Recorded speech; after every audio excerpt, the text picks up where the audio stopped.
Welcome to USA Global TV and Radio, where our mission is to provide education, entertainment, hope, and inspiration.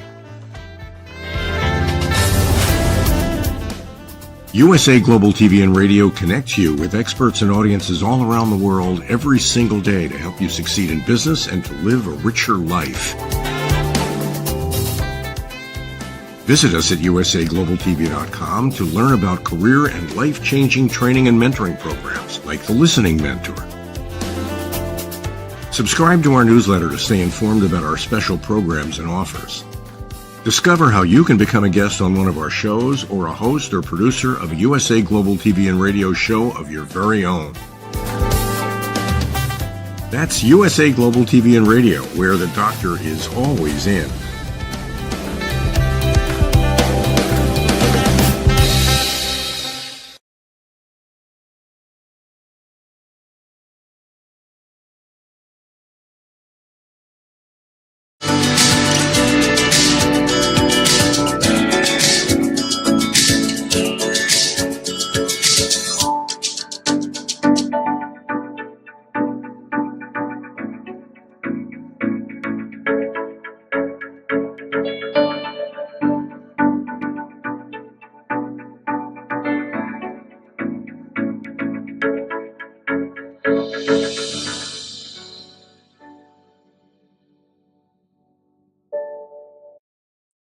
Hello, beautiful soul family, and welcome to Weekly Wisdom and Insights, your home for spiritually guided transformation and empowerment.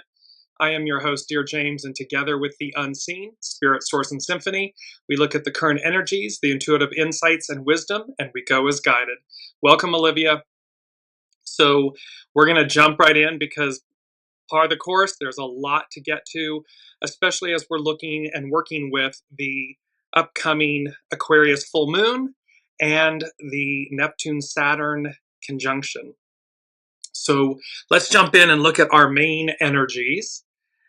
Bring those up. So it's an 8-month, all month long. So we have uniting, unite, this conflict, let go, small restraint, surrender, split apart, regenerate, and nourished while waiting, patience. So these themes have been playing out for some time, and it's all about uniting from the inside out, letting go of the conflict, empty the vessel. That small restraint surrender is going as guided and listening. And that splitting apart from the old to regenerate. It's leaving behind what we don't need. And this nourished while waiting and having patience. So as we look at this, let's just jump into this astrological chart for the upcoming Aquarius full moon. It is so beautiful and action-packed. And when you look in the center of the ring, you can see the 5-pointed star. You can see the pentagon. You can see this grand air trine, the big triangle. You can see the rectangle. You can see the envelope. There, you can see the X marks the spot with these double, actual triple oppositions. There's so much in this chart. And again, hopefully you can hear in my voice how auspicious it is.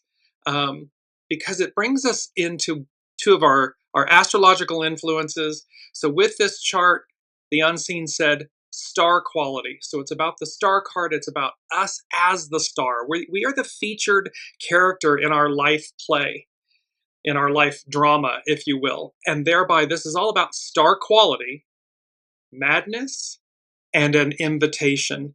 So again, there may be star quality madness.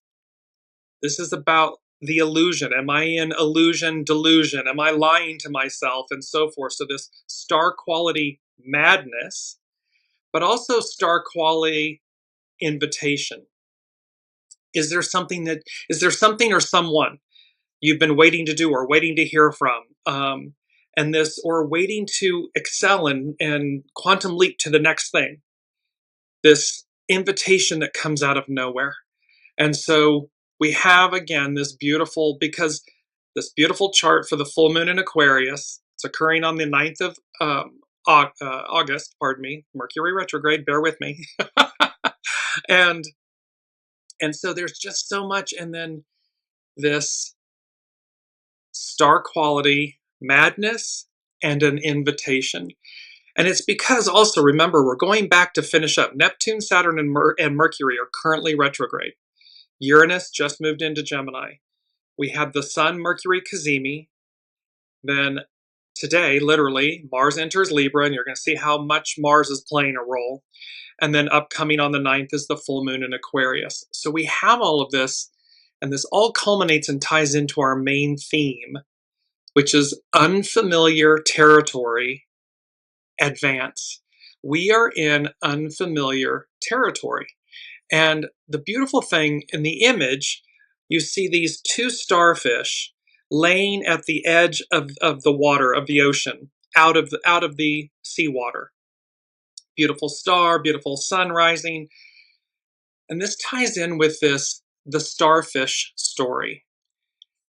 The starfish story is a parable about making a difference, even when faced with a seemingly overwhelming task or situation.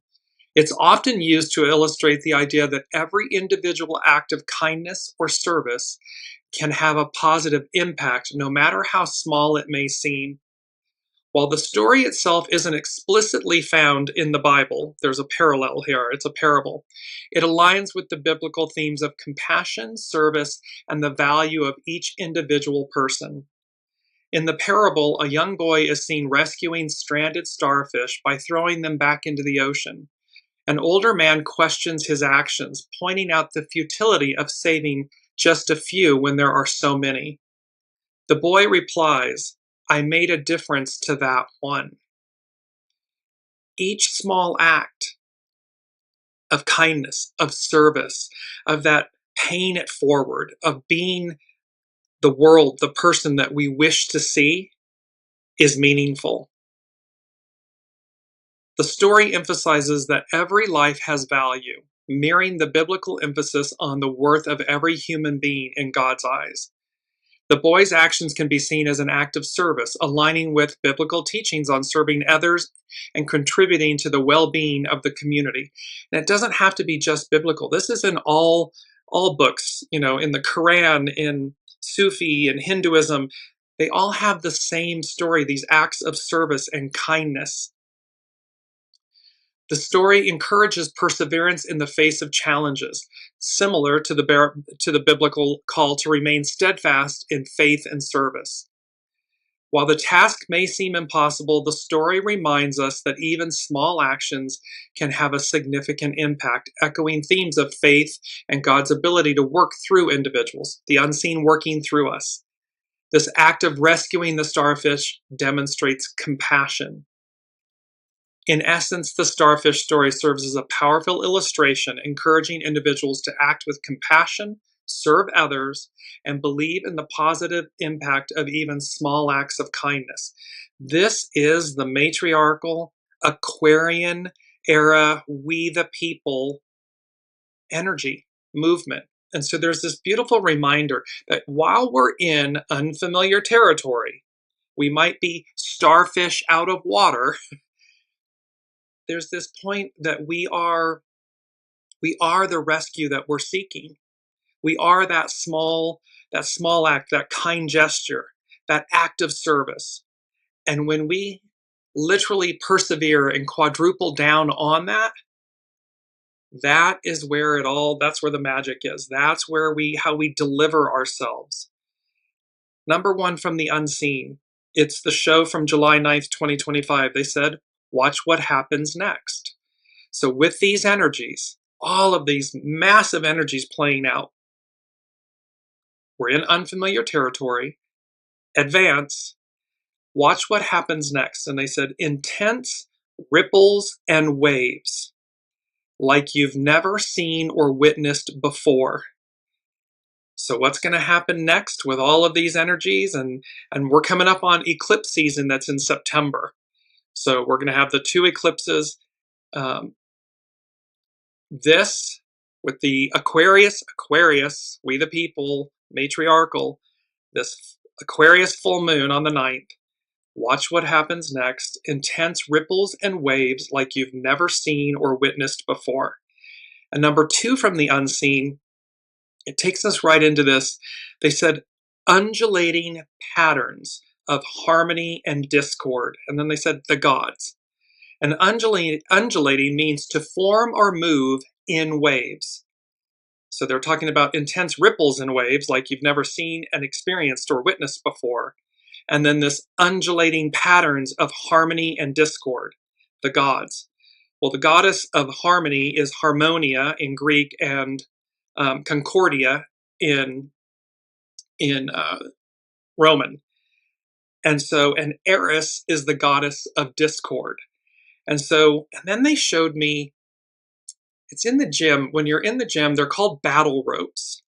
They're the huge, thickly, intertwined ropes. They've got big knots on the end, and you move them up and down, up and down, up and down with your arms and so forth. Well, rope exercises in the gym, often involving battle ropes, are a versatile way to work multiple muscle groups and improve cardiovascular fitness. They can be used for both warm-up and high-intensity cardio workouts. Key exercises including alternating waves, rope slams, and Russian twists, all of which engage various muscles and challenge your core strength. You can't make this up if you tried. Alternating waves, rope slams, Russian twists. So watch what happens next. Watch what happens next in these intense ripples and waves like you've never seen or experienced before, in these undulating patterns of harmony and discord. So we're going to see, and these battle ropes, and then cosmic waves. And so it's both the battle ropes and the cosmic waves. Cosmic waves are more accurately called cosmic rays. They are high energy particles or clusters of particles traveling through space at nearly the speed of light. They are not electromagnetic waves like light, but rather streams of subatomic particles, primarily protons, but also including heavier atomic nuclei, electrons, and even antimatter. These particles originate from various sources, including the sun, the life force, the sun, the Milky Way galaxy, home, and distant galaxies. Well, this takes us to our key word, which is communication. And we're talking about cosmic communication, cosmic waves and rays, and communication, the transmission of information, the imparting or exchanging of information, news, signals, or messages by talk, gesture, or writing, means of sending or receiving information, such as phone lines or computers, the active process of exchanging information and ideas. So what is the unseen talking about? They're talking about this, that we're going to experience these intense ripples and waves. We're in unfamiliar territory. We're advancing. They're going to come in undulating patterns of harmony and discord. These battle ropes and cosmic waves, cosmic rays. So, and this aspect of, and it's number 3 from the unseen. The lyrics to the song, it's an oldie and a goodie. Please, Mr. Postman. It's by the Marvelettes. And it says, is there a letter for me? And then the unseen said, a greater, uninterrupted stream of consciousness, good, bad, or indifferent. So again, we may be receiving otherworldly communication. It can come in dreams. It can come in a knowing. It may come to us that, again, have we been awaiting word from someone? Is there a letter for me? Is there communication that's incoming? This is like the 8 of Wands in the tarot. It's fast moving information, communication. And once the things arrive, once these things happen, the 8 of Wands in the tarot, it's rapid movement. It is unfamiliar territory. So as we move forward and as things just pick up speed, and again, go back to this beautiful Aquarius full moon chart, the star, the pentagon, the 5-pointed star, the pentagon, the X marks the spot, the mystic rectangles, the envelopes, the grand air trine. There is so much going on, these triple oppositions. There is a lot, as above, so below. There's a lot of cosmic activity going on. So, the unseen is saying in the moment, go with the flow. Go with the flow, because as communication, rapid communication comes in, rapid unraveling, these undulating, those battle ropes, Russian twists, these things that just come out of nowhere and come at us. It's for us, but it's going to feel like high impact. Because remember, the battle ropes can be an all over body workout. They can be isolated or they can be full body. And we've got the gods, the goddess of harmony and the goddess of discord. And Eris, the goddess of discord, she was discovered and came about in this awareness of her, the asteroid, I believe it's an asteroid, Eris, that it was at the time, this hashtag Me Too movement and this reckoning of what has taken place to the divine feminine in all of us. Yes, specifically those that are gendered female. Yes, absolutely. However, it's for all of us to recognize where we both have divine masculine, divine feminine within us. To what degree have we harmed the divine feminine within us? How have we harmed the divine masculine within us? It's not just gendered male, female, because we are both. Both energies exist and they're meant to be in harmony. And Eris, the goddess of discord, she brings about, turnabout's fair play is what they're saying. It's like she brings about this awareness of the imbalance, of the injustice, and this reckoning, so that we have reconciliation within, uniting within ourselves. So let's move now to, this is by astrobutterfly.com, the astrology of August 2025, Uranus sextile Neptune. Sextile is a harmonious aspect. And so again, Uranus, expect the unexpected, the higher mind, the God mind, and Neptune, it's the highest ideal and the illusion, the deception. astrobutterfly.com. August 2025 is a dynamic month marked by powerful Mars activations, Mercury stationing direct, and an auspicious Venus-Jupiter conjunction, to name just a few of the alignments. The highlight transit of the month is Uranus sextiling, it's a harmonious aspect, Saturn, and Neptune, activating the long-awaited Pluto-Uranus-Neptune minor triangle for the first time. The second half of August is set to benefit from this supportive and visionary influence. In August, the planets align in a complex geometric dance, with multiple bodies aspecting each other and forming flow patterns like grand trines, mystic rectangles, and envelopes. This is the image that's in the circle of this astrological event chart for the Aquarius full moon. When we see this kind of interwoven activity, rather than isolated aspects, it signals a time of high coordination and synchronicity. The cosmic puzzle pieces are finally snapping into place. If you've been working on a project or a vision for a while, August may bring the breakthrough, things are finally falling into place moment you've been waiting for. This is when it all happens. This is the apex. Because again, when we look at this chart, take note that at the apex of the star, at the apex of that grand air triangle, the apex of the envelope, Uranus. Uranus at 1 degree Gemini. Mars is at the left flanking end at the point, and Pluto in Aquarius is at the right side of that grand air trine, of the star, the 5-pointed star, of the mystic rectangle. You see, this is what astrobutterfly.com, this is what she's talking about. This is this long-awaited synchronicity, this geometric dance, and it's complex. However, it literally spells out deliverance.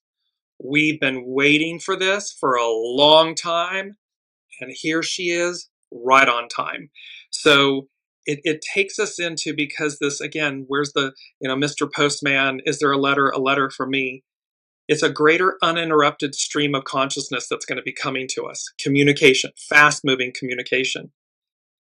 Good, bad, or indifferent. It's how we receive it. It's where we are. Which train are we on? Where are we on the ascension and ladder and so forth? And ultimately, it's number 4 from the unseen. What do I stand for?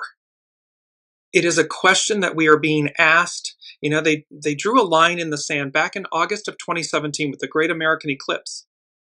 The unseen said, we're drawing a line in the sand. You're being seen. You're being counted. Here, and this is true, Astrology by Lauren has been talking about this for many weeks now. What do I stand for? And they spoke about hidden depths, hidden recesses, and to dive deeper within, to truly reach, what do I stand for? It's the well in the I Ching. It's hexagram 48, the well. This is about a dive deeper, a deeper dive within. And hidden recesses is about, generally it refers to deep, secluded, or secret places, either physical or metaphorical.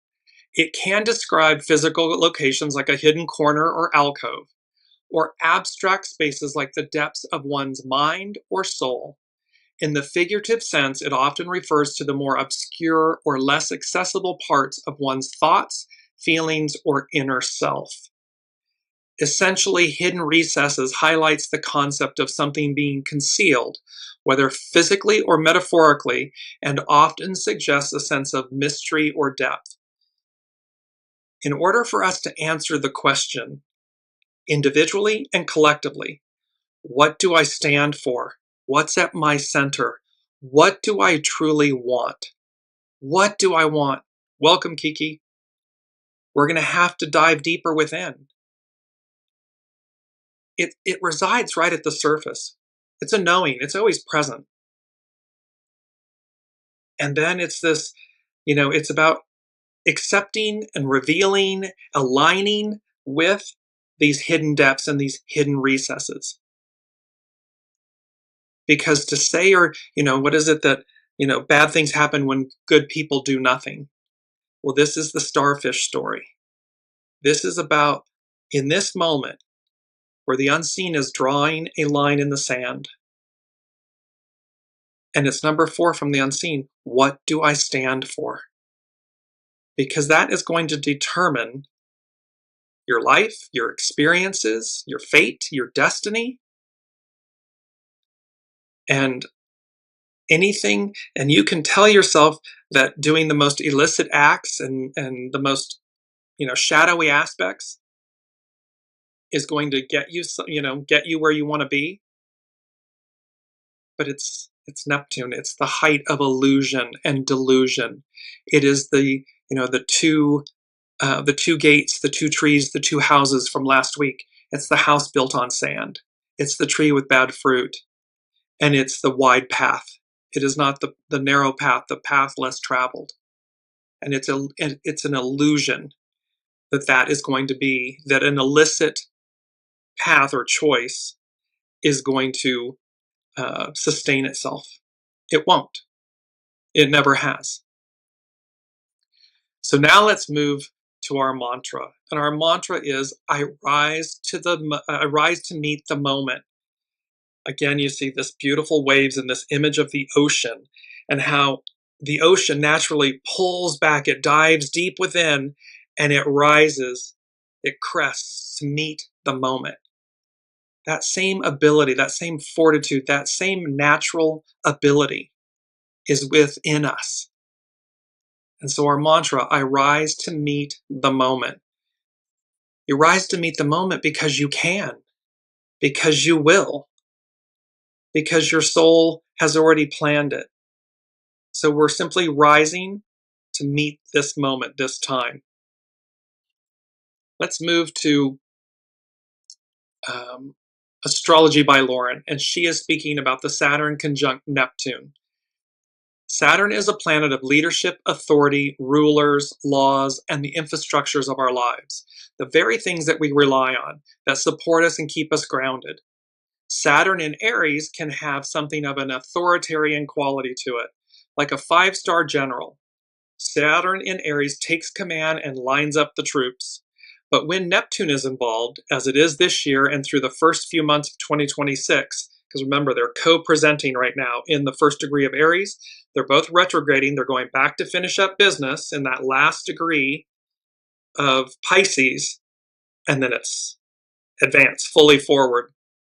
So, but when Neptune is involved, it can undermine, diminish, weaken, and mask all these important structures in our lives, and we feel adrift, ungrounded, unsure, unfamiliar territory. We're in unfamiliar territory because literally the institutions, the things we thought we could rely on, are literally crumbling under this assault of the shadow of the divine masculine, the patriarchal Piscean era. And so it's ungrounded, we're unmoored, we're unsure, it's uncertain, and yet it's unfamiliar territory, but we're the starfish. And there's a magical, I just want to bring up the main theme image again. You know, this image is beautiful, it's joyous. So while these two starfish are out of water, out of their element, meaning the sea, and yet there's something very auspicious about the fact that how prized they are, how cherished they are, how mystical and magical they are. We are these mystical, magical starfish, stars. And it brings me to, let me just bring this in before we go back to Astrology by Lauren.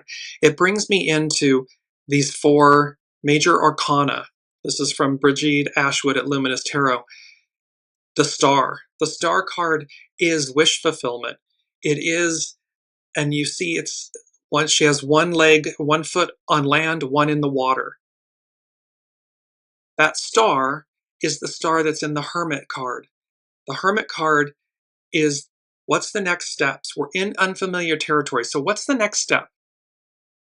And the light of the star, it's not a floodlight. It doesn't tell us everything down and around the corner. It just tells us, it illuminates what the next steps are. So we're working with the star, this highest ideal, this wish fulfillment. It can mean people at a distance, things of that nature. Again, communication, waiting to hear from them. The light, the star, is put into the lantern of the hermit. It's going to illuminate our next steps. All the while, the Temperance card is creating this, let's call it a special brew, this energetic special brew of what the soul said it would do. You note that the archangel of the Temperance card, 1 foot on ground, 1 foot in water. And in the far distance, and it's like the moon card, the crab comes up out of the water and goes along the path in the moon card. Well, here you can see very verdant, you have the purple lilies and so forth. The Temperance card is, that temperance, we're in the forge and we're getting out all the impurities so that what remains is of the highest purity and quality. And in the distance, in the background, is this beautiful 10 of Cups illuminated rainbow with the crown, this crown of righteousness.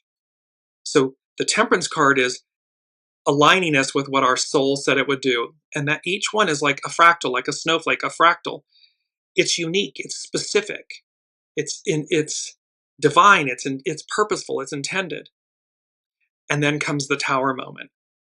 And again, the Tower moment isn't necessarily, it's not negative, it's divine and neutral. However, the point is we can experience it in a positive or a negative manner, depending on the choices we're making. What do I stand for? What train am I in? Where am I going? Am I doing the dive, the deep dive? Am I doing the works? Because we're going to have these undulating patterns, but there's rewards here. This is why it's like, it's like, okay, we're right here on the precipice. Here we are. And thereby, it's number 5 from the unseen, and it ties back to our main theme of unfamiliar territory advance. 5 from the unseen is the mystical journey unfolds, advances. It's all in the playing. Life is this beautiful dance. It's this beautiful symphony. It's this beautiful choreographed play that our soul, our divine essence, came to experience.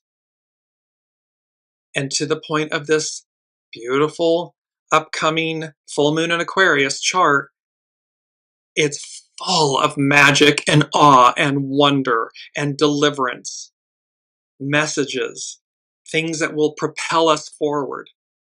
And yes, oppositions, obstacles meaning opportunities to overcome, emptying the vessel, releasing, repairing what's spoiled, splitting apart, all of these things that we must let go of in order to be our purest, most authentic selves. Back to Astrology by Lauren. When Saturn, the planet of reality, is conjunct together with Neptune, the planet of illusion, the truth becomes a lie and the lie becomes the truth. So it is hard to believe what we see, hear, or sense. We find it difficult to believe what our own eyes are telling us. Perhaps we ignore what is right there in front of us. But over the next few weeks, the obvious will be hard to ignore. They come together to blast a light, to shine a light on truth, on exactly where we are individually and collectively. It's always that beautiful idiom, you're never lost, you're always somewhere. Simply ask, where am I? You'll hear the answer. It may say to you, you're in denial, you're in stagnation, you're awaiting a new arrival. It's going to tell you where you are. As the people you are accustomed to having there for you, or certain structures begin to crumble, dissolve, and fade like so many ashes, it can leave something of a void. And so we attempt to fill in that void with our own dialogues, our trepidation, fear, and imaginary outcomes. We simply cannot see where this is all leading, but we're beginning to get a glimpse. We're in unfamiliar territory. The hermit's lantern, the star and the light, it doesn't show us what's down and around the corner. It's just what's next. So we begin to get a glimpse, and the uncertainty can feel so uncomfortable. Starfish out of water. But truly, the only way to work through times of uncertainty is to be as present as possible, moving through time and space, one day at a time, one step at a time. As different as these planets are from one another, Saturn's firm grasp on reality and the material world, its pragmatism and authority versus Neptune's illusory world of the imagination, the dream world, our wistful hopes and dreams. These can be reconciled when our ideals are also practical, when our dreams are actually realistically achievable, when we're willing to do the works, when we're willing to show up. What do I stand for? Am I willing to take a deep dive? Am I willing to face myself? Am I willing to hear the truth? Not my truth, not your truth, not a truth, the truth. The truth comes from the soul, from your soul source connection.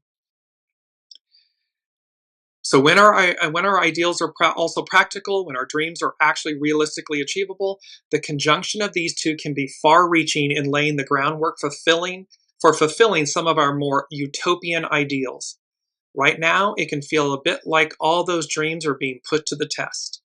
Yes, because we are literally under the barrage, under the gun of the old empire, the old era collapsing. It's meant to, because we're meant to regenerate, renew. So individually, what within us needs to be let go of? What aspect of ourselves is holding us back, is keeping us from being the most pure, authentic, vibrant being that we are? Because anything that restricts that is a mask. It's layering it. It's layer upon layer. And eventually it gets so burdened, so layered, that your true authenticity, your light, is barely recognizable. It can barely be seen. And yet it is the most fundamental formidable aspect. It is your greatest strength, light, and experience, achievement in life is to reconcile, align with that, lead with that, and watch what happens next. It's magical. Astrology by Lauren continues. Conjunctions, togetherness, conjunctions are indicative of new beginnings, all the more so in the very first degree of the first sign of the zodiac, Aries. And so, Saturn and Neptune seem to be ushering in a new era. Not unusual for these Saturn-Neptune cycles to begin by first dissolving the old era, either symbolically or literally, actually, and then envisioning a new one. This Saturn-Neptune cycle is unusual for a few reasons. For one, it is at the very first degree of the zodiac. So these two powerhouses, Saturn and Neptune, coming together at the very first degree of the zodiac denotes new beginnings, major new beginnings. Combined with all the other outer planets also changing signs, which we've been talking about, it could feel like the whole world is shifting on its axis, we've talked about that, and bringing us all along for the ride. Another reason this ingress of the Saturn-Neptune cycle is unusual is that it falls at the exact midpoint of a trine, harmonious aspect in astrology, between inventive Uranus and transformational Pluto. This is indicative of an incredibly illuminating and creative period of our lives. We will see the effects of these transits manifesting in the outer world over the next few years, but there will also be times when these transits become more personal, and the next few weeks are going to be one of those times. This is because several of the innermost personal planets are getting involved, which then culminates at the full moon in Aquarius on August 9th. Even when Mercury stationed on July 18th for its retrograde phase, it was making an aspect to Saturn and Neptune. Even then, the planetary gods were asking us, what is it that is standing in the way of us living our own best life? What is standing in the way of our authenticity? This is what Astrology by Lauren is speaking to. And how auspicious these next weeks are, certainly these next months. I mean, between now and again, early 2026, there's going to be a lot. Undulating patterns of harmony and discord, battle ropes, cosmic waves, intense ripples and waves like you've never seen or witnessed before. Because we're splitting apart from the old. It is deconstructing the previous era. Astrology by Lauren. Is there something that you have been in denial about, but now can no longer ignore? Are there certain truths about a situation that are coming to light, shattering your illusions? Is there something you did not want to have to admit or face, but now must? Is there something you can do about your current circumstances? And if not, what can you change in your perspective that will better help you to cope? On Thursday, tomorrow, Venus entered Cancer and is now, that was last Thursday, entered Cancer and is now making a square to Saturn and Neptune. A square is a frictional aspect. It's energy that needs to be released. This is a transit of conflict between what you want to be true and the way things actually are. This can be a time of disenchantment and disillusionment. We feel unsupported and cut off from what we want, wish, or desire, and question what we are actually seeing with our own eyes.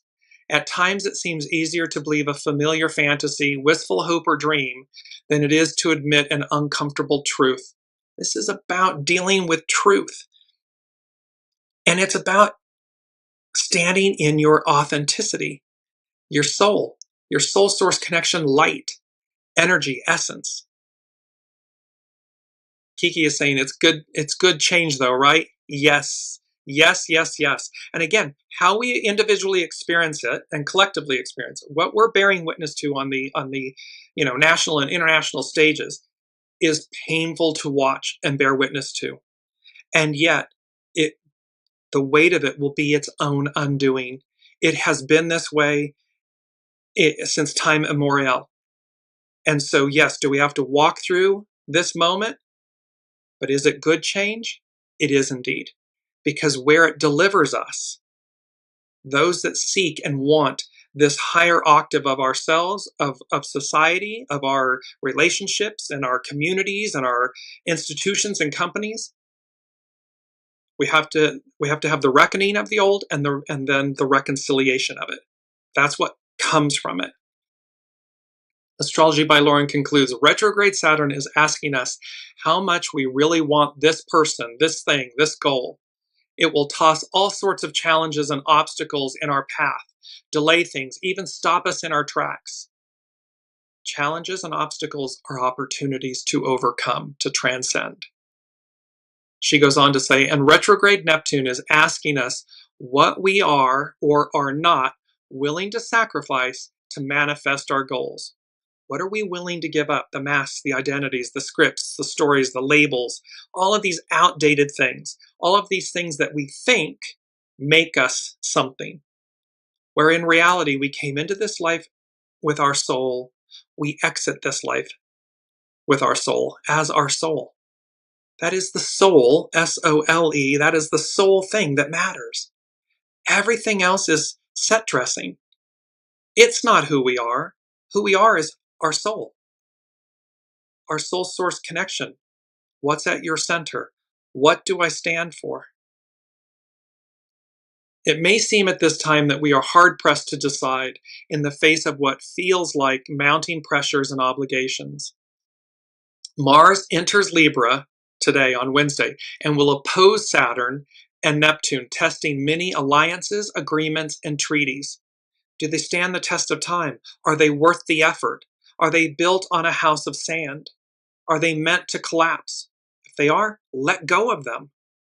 Those that are already struggling will feel the strain.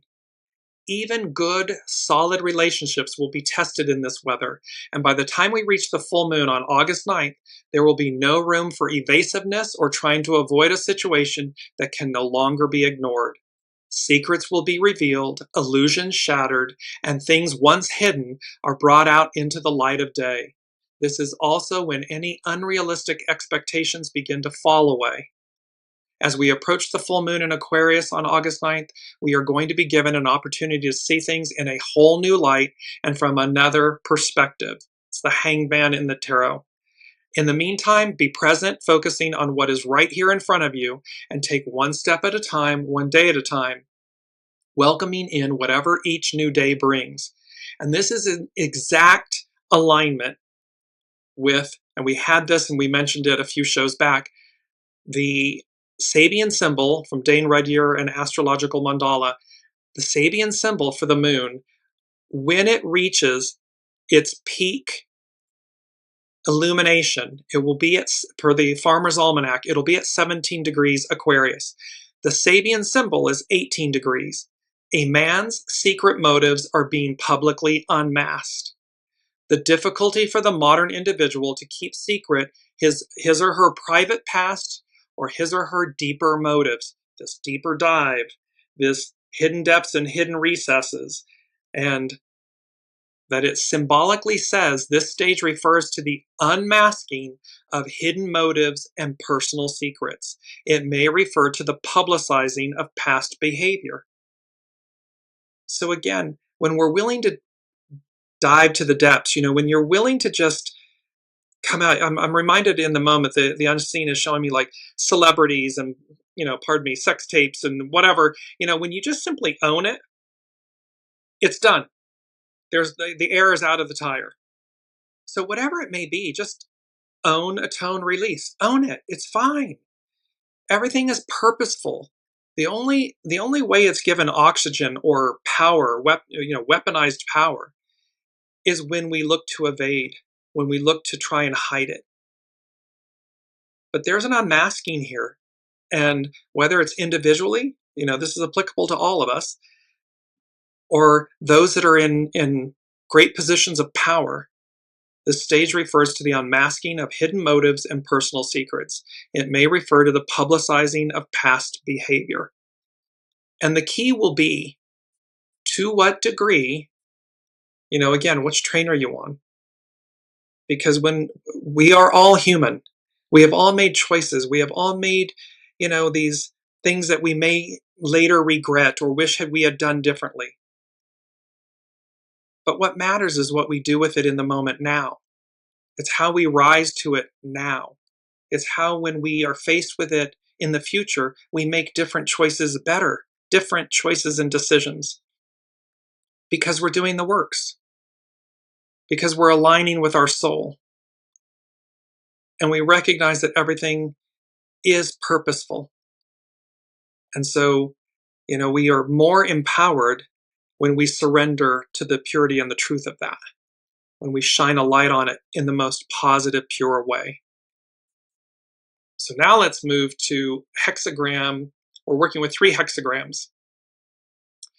And we're just going to touch on them briefly, but hexagram 54 is known as marrying maidens.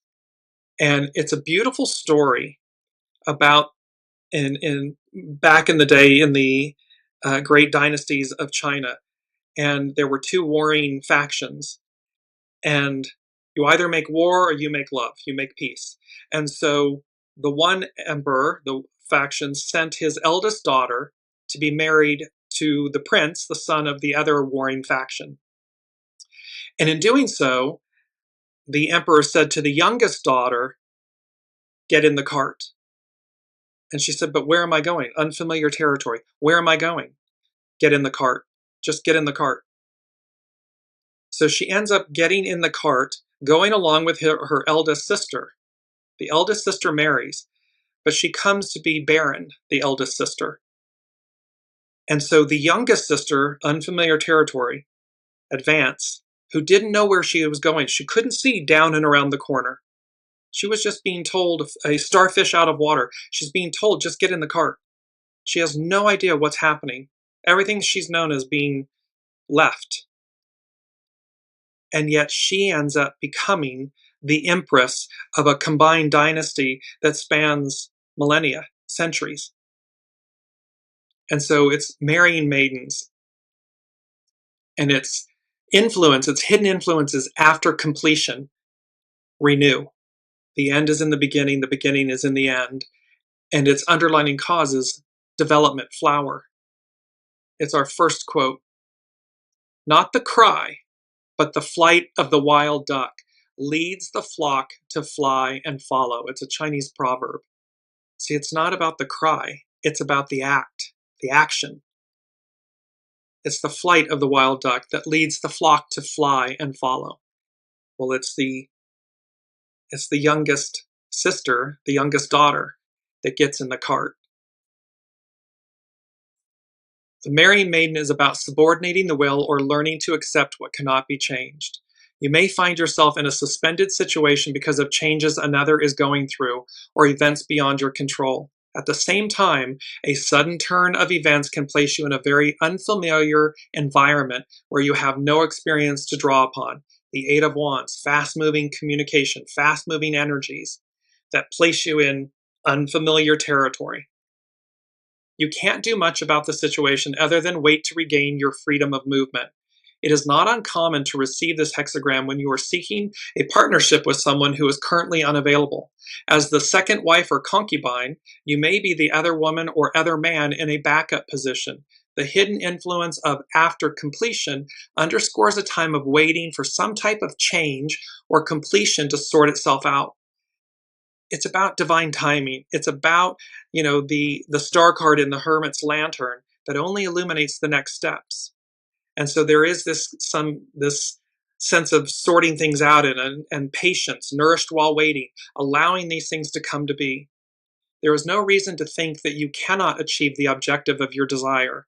However, the act of subordination, surrender to yourself, is necessary, and that is not an easy thing for most people. By operating in the unfamiliar, we are returned to modesty. By operating in the unfamiliar, by trusting the unseen, your soul source connection, it delivers you, it humbles you, it returns you to a state of modesty. And in that, it's so empowering because then you're not worried, you're not fretting, you just know. What's meant to be will be. What is yours is yours. No one can take that from you. And thus, however, it means be aligned, be listening, be open, be receptive. Next, we work with hexagram 56. These are all from Carrie Hone at cafeausoul.com. Hexagram 56 is the wanderer. Its action is to explore. Its hidden influence is critical mass, adjust, and its underlining cause is limitation, regulate. It brings us to our second quote. The greatest traveler does not know where they are going. This is from the master. The greatest traveler does not know where they are going. There's such a beauty in that statement because it means that you are open to go as guided. We talk about go as guided. Listen to your soul. You'll know what to do. It's a knowing. You'll know what not to do. And when we stay in alignment with that, when we surrender ego, mind, personality, human, in service to the soul source connection, watch what happens next. It's the mystical journey unfolds and advances. It's all in the plane. It is said that the greatest wanderer does not know where they are going. After the zenith of the previous hexagram, there usually follows an anticlimactic period where the atmosphere becomes uncertain again. And this is true of the time. We had this certainty and this knowing of where we were in life. And then the end of that era comes, the collapse of it comes, and the arrival of the new. It's unfamiliar territory, starfish out of water. You may need to leave your comfort zone in search of new horizons. The wanderer symbolizes the message that it is the journey and not the destination that is important. Something is changing and you will need to be flexible to adapt. Familiar routines and old hangouts will no longer do. You may find yourself surrounded by strangers in a strange environment, but there is a need for this newness.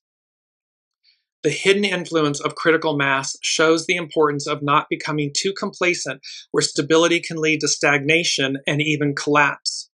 The underlying cause of limitation shows the opposite condition, where we hold to the familiar and abide by rules. For now, the vista's open before you, and like the Fool in the Tarot, we mentioned earlier, in the Tarot deck, it is time for an adventure. Taking the road less traveled, the narrow gate, or leaving the ordinary behind is the only way to invigorate your sense of discovery. Wandering or traveling is an opportunity to examine the baggage you carry with you. Perhaps it is time to lighten your load. You may be changing residences or careers, and an open-minded attitude will serve you well as you approach the changes. You can become a gardener of people and yourself by acknowledging how individual differences can lead you to experience something new about yourself. Your way is only one way, so be open to what wandering into the unknown can teach you. And it brings us to our third quote. The greatest traveler has no itinerary. When traveling, be a gardener of every new experience. Also by the master. And so we have this beautiful storytelling of how it is about the wanderer. It is about the beauty of the marrying maidens.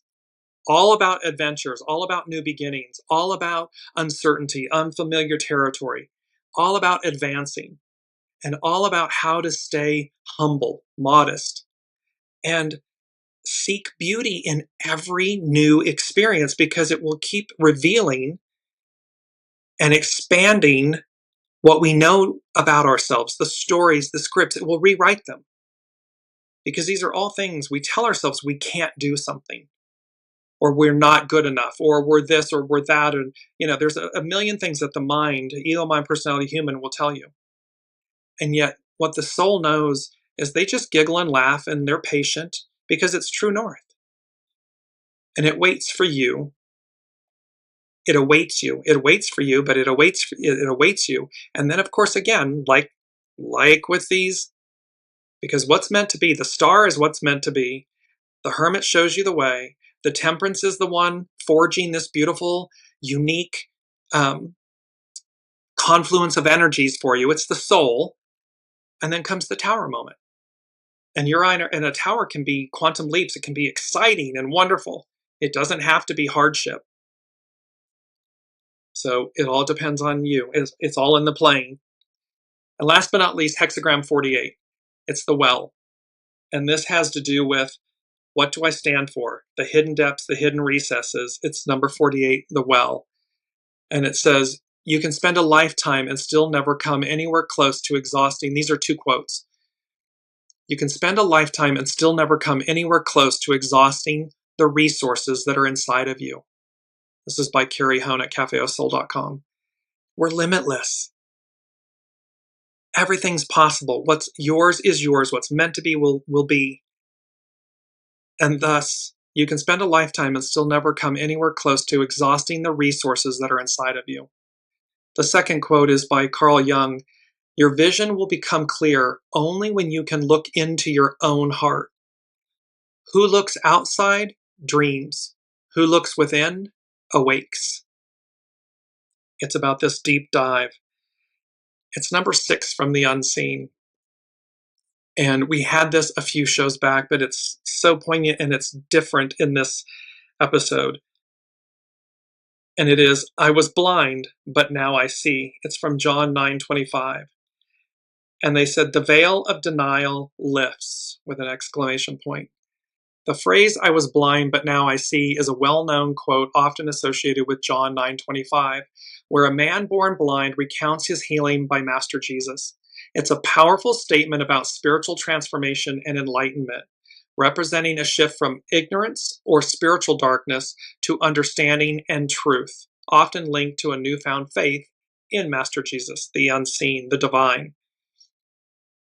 In the Gospel of John, Jesus encounters a man who was born blind. He heals the man by anointing his eyes with mud and telling him to wash in the pool of Siloam. The man's sight is restored and he is brought before the Pharisees. The Pharisees, skeptical of the miracle, question the man repeatedly. He responds with the famous quote, one thing I do know, I was blind, but now I see. This statement is not just about physical sight, but also represents spiritual blindness and how Master Jesus has brought him clarity and understanding. The phrase has become a common idiom used to describe anyone who has experienced a similar shift in understanding, perspective, or faith. It can represent a spiritual awakening, a change in beliefs, or a newfound appreciation for something. The phrase is also found in the hymn Amazing Grace, further solidifying its place in pop culture and religious discourse. In essence, I was blind, but now I see is a powerful testament to the transformative power of faith and the ability of Master Jesus to open eyes to spiritual truth. When we connect to the unseen, the host, the master weaver, the divine, Allah, Buddha, God, the all that is, it can literally open your eyes. It can literally transform you. I was blind, but now I see.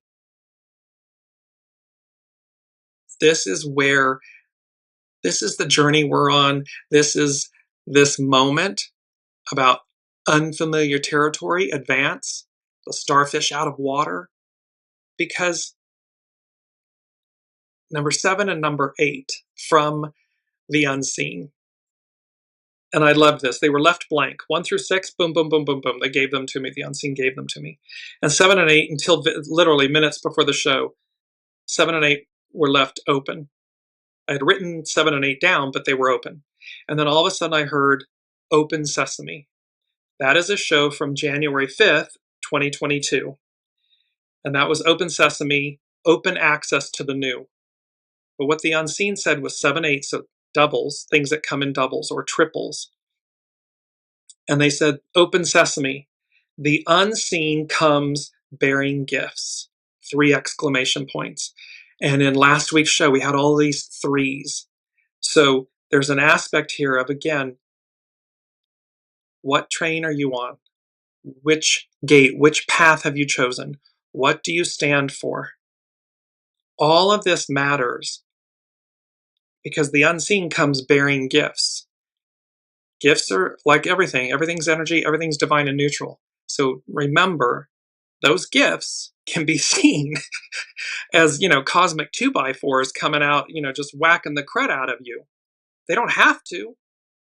You can be in alignment with your soul. You can be in alignment with source. You can be in alignment with the way. You can be in alignment with this time, this era, this beautiful transition from Piscean to Aquarian, from patriarchal to matriarchal, from me to we, from ego, mind, personality, human to soul source connection. So the unseen, open sesame, the unseen comes bearing gifts.